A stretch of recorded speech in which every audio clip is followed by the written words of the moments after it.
TDP Janasena పొత్తుపై విమర్శలు చేస్తున్న వైసీపీకి కౌంటర్ ఇచ్చారు గన్నవరం టీడీపీ అభ్యర్థి యార్లగడ్డ వెంకట్రావు. వైసీపీకి ప్రతిపక్ష హోదా కూడా దక్కదన్నారు.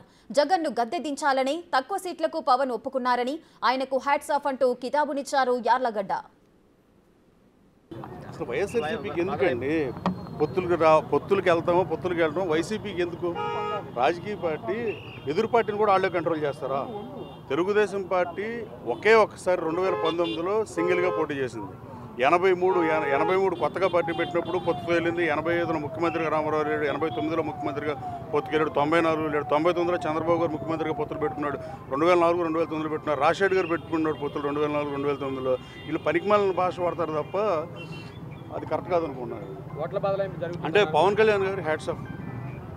అవసరమైతే ఈ రాష్ట్ర ప్రభుత్వాన్ని బంగాళాఖాతంలో కలపడానికి దేనికైనా సిద్ధం అన్నట్టు ఆయన సీట్లు కూడా తగ్గించుకుంటా ఒప్పుకున్న ఆయన పెద్ద మనసుకు నిజంగా నమస్కారం.